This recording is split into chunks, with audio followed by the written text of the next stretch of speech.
Assalamualaikum warahmatullahi wabarakatuh. Perkenalkan, nama saya Nurjani dengan NIM L0212111047. Saya salah satu mahasiswa dari Prodi Manajemen Sumber Daya Perairan Fakultas Ilmu Kelautan dan Perikanan Universitas Hasanuddin tahun angkatan 2021. Pada video kali ini saya akan membahas tentang terumbu karang.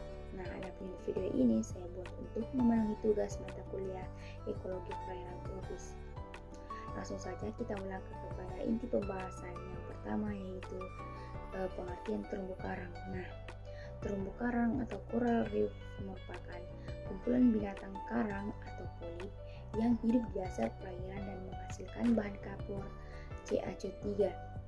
Nah, terumbu karang itu terbentuk dari endapan masif kalsium karbonat atau CaCO3 yang dihasilkan oleh organisme karang pembentuk terumbu dari filum Cnidaria yang hidup bersimbiosis dengan Zooxanthellae.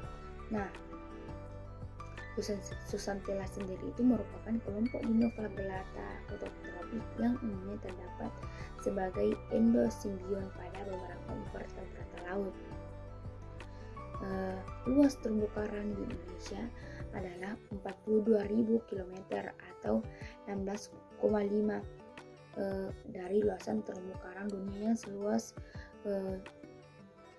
255.300 km.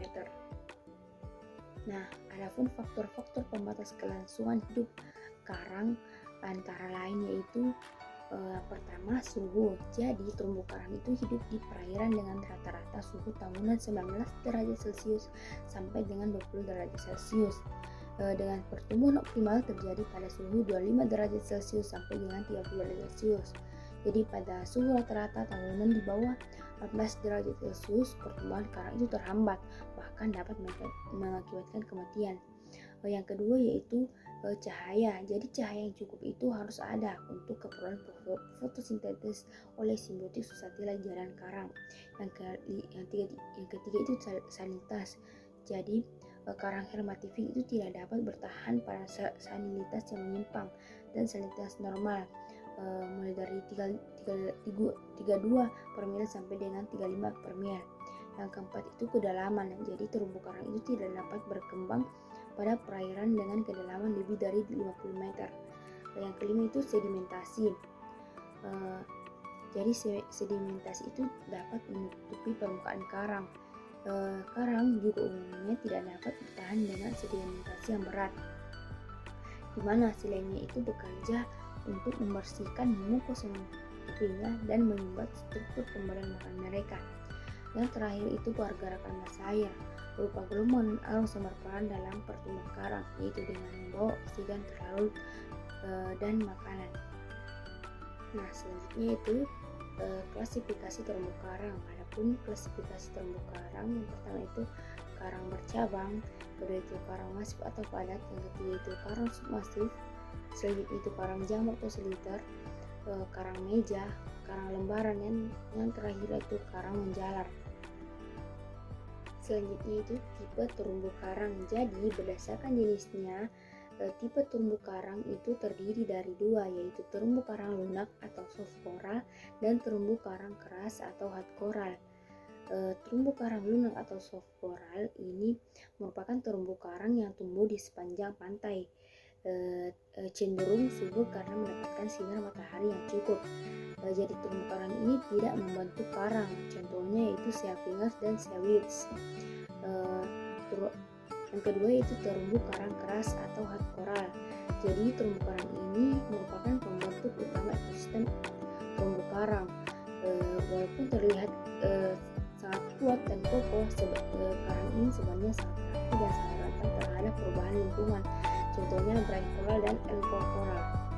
Dan selanjutnya itu distribusi terumbu karang. Distribusi terumbu karang itu diperkirakan meliputi luasnya yaitu 600.000 km. Terumbu karang ini dapat ditemukan di 109 negara di seluruh dunia.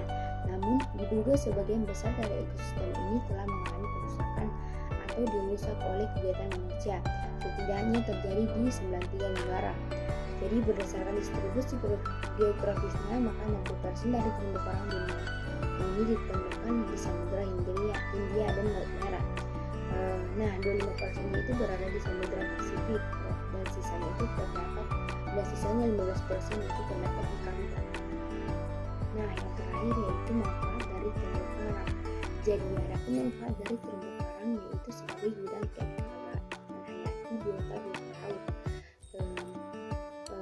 Terumbu karang itu dapat menjadi tempat tinggal sementara atau tempat biota laut, misalnya babi, bisa juga menjadi tempat mencari makan, berpijah, daerah asuhan, serta tempat berlindung bagi hewan laut lainnya.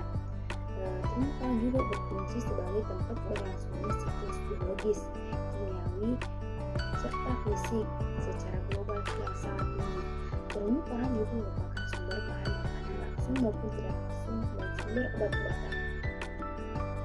Sekian dari saya. Maaf bila ada kata yang salah. Wabillahi taufiq wal hidayah. Assalamualaikum